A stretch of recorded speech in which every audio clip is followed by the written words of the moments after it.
InsyaAllah. Pembagian warisan pusaka tinggi di Minang diberikan ke ahli waris perempuan. Dah ada harta pusaka tinggi dibagi do. Nah, bagaimana hukum Islam tentang tidak ada harta pusaka tinggi dibagi? Jangan sabu ijo model itu difitnah awak de orang. Karena orang Minang sendiri banyak nan ndak tahu jo adainya. Nyo kecek harta pusaka tinggi dibagi dia geng ke pedusi. Bila lu harta pusaka tinggi dibagi, harta pusaka tinggi itu milik kaum.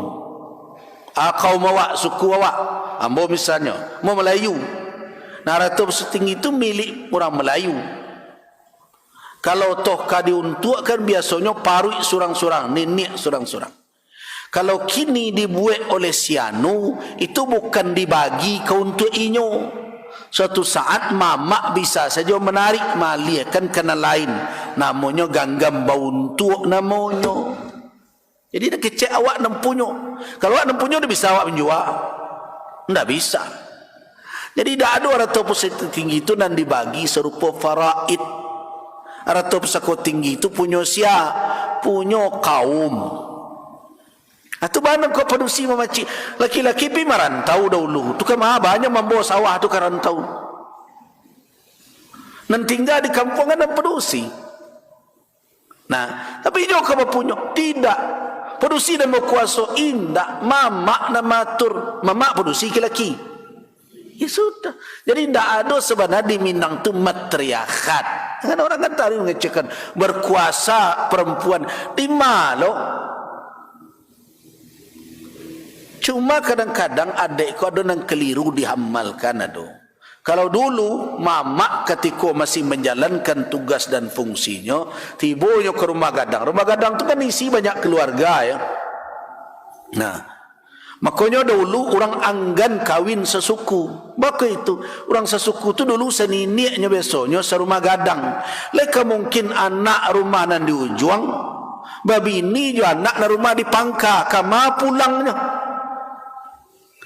Jadi dipantangkan bukan berarti haram. Tidak ketujuh. Artinya tidak disukai oleh orang tu. Maka dah disukai. Kini kan banyak aja yang tidak suka nikah. Ada orang kadang nama pantang je negara itu. Aku kesinan tidak pulang dah. Baru saya bersuara mengecek ke orang gaya. Aga cek ibunya. Kama, aga calon. Orang tu tidak usah pulang.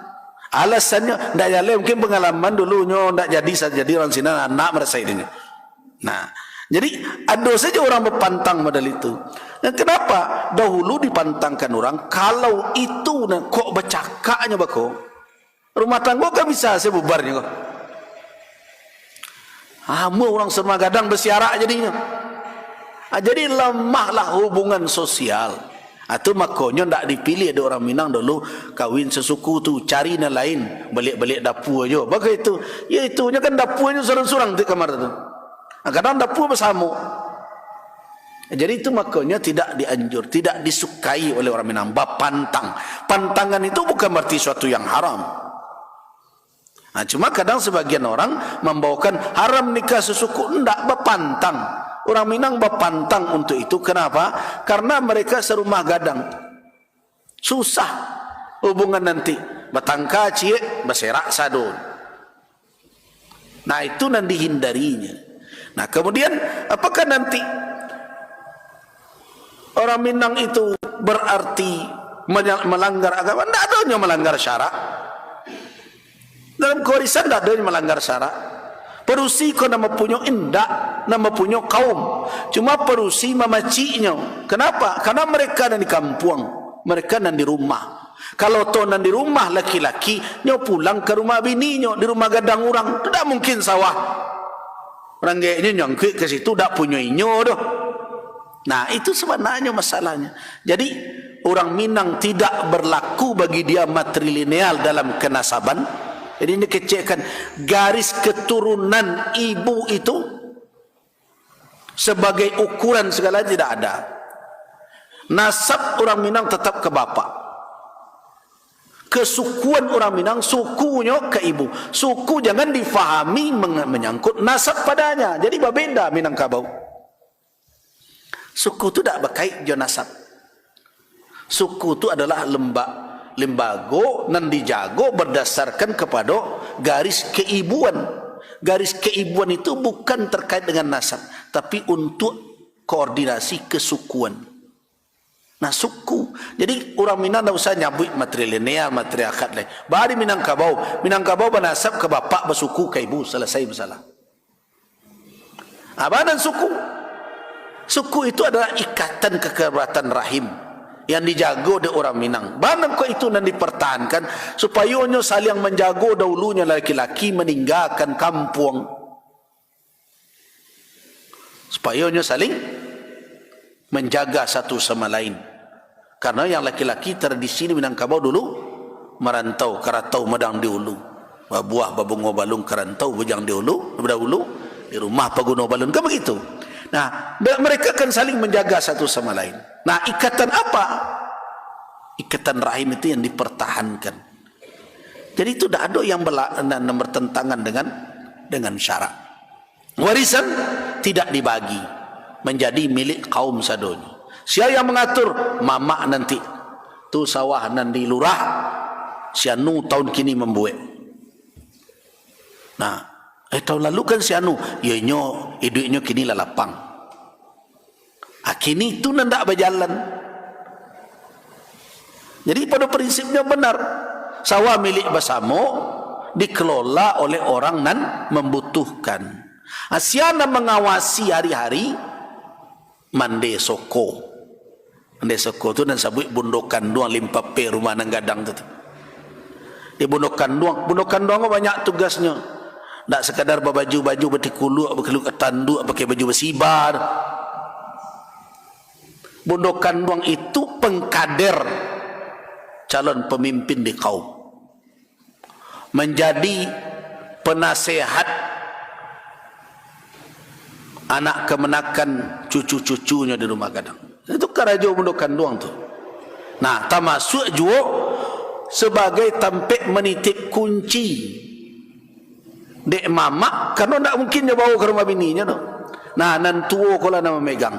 Kalau ada tamu datang, lumbuang mana harus dibuka? Mamak nak apa kan? Kan biasanya di rumah gadang ada lumbuang di mungkoni. Lumbuang bernama masing-masing. Lumbuang setangka lapa tak pernah dibuka kecuali di musim paceklik.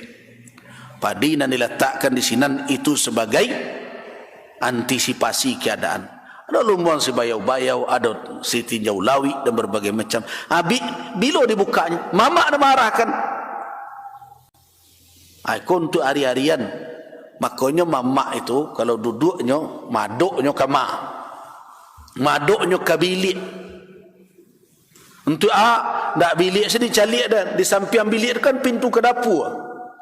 Supaya nampaknya berasuk, nak berasuk dapur kemenakannya.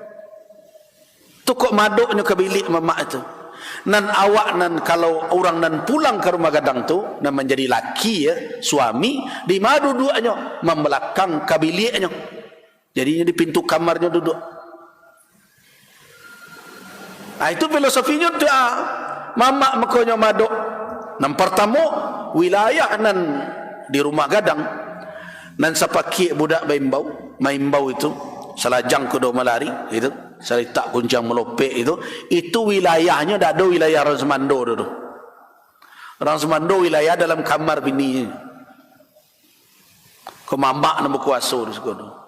Nah, mamak ke mencalik ketika keluar kemenakan orang Semandonyo arifnya. Keluarga kemenakannya nan lain nan tidak berbagai macam. Hanya yang menentukan sawah dimudik untuk sianu, sawah dilurah sianu makai, ikut selama ikut lah membuat kini sawah dek kola la iduknya la lumayan alia ke sianu membuat le. Itu kerajaan mamak dulu. Nah kini itu hilang, jadi tak ada harta pusaka nan dibagi orang. Nah, bahkan harta nan habis pun kan kecil orang ada orang nan punah. Dan punah itu ada babalahan, ada orang kabuli dan berbagai macam. Indak nan sejangka, ada nan seto, ada nan setampuk dan berbagai macam. Jadi jangan dikatakan bahwa harta pusaka tinggi dibagi. Nah, wanita kayang ndak bundo kanduang atau mande soko mamaci amanah dari mamak kepala wari. Sampai mengkader pengulu. Kini bako dak jalan kaderisasi pengulu. Karena nan mande soko tadi nan tidak bergerak. Dahulu bundo kanduang itu, kalau sekian banyak kemenakan, di antara pakaian pengulu itu apa ada ibu-ibu?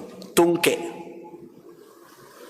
Di sampingnya berdeta, di sampingnya baju, tapi ada nan rutin di bawahnya pengulu tungke. Itu indak mudo, indak tua pengulu biasanya tungke permainan tangannya.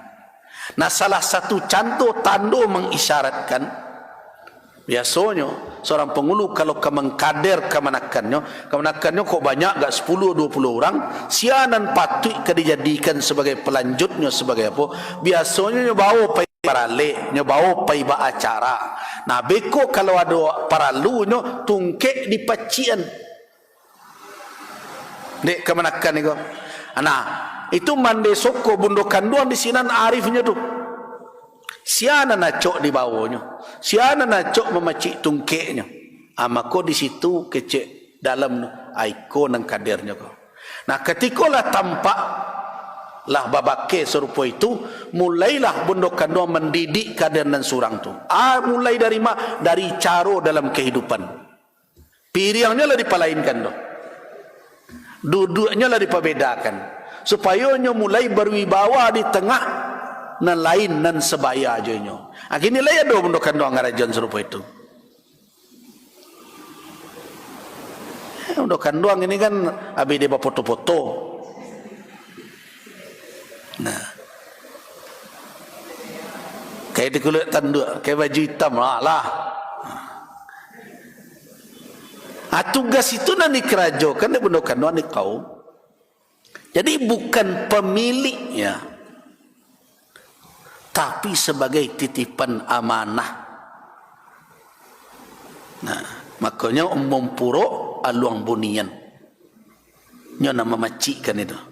Sianan mau untukkan mamak kepala wari.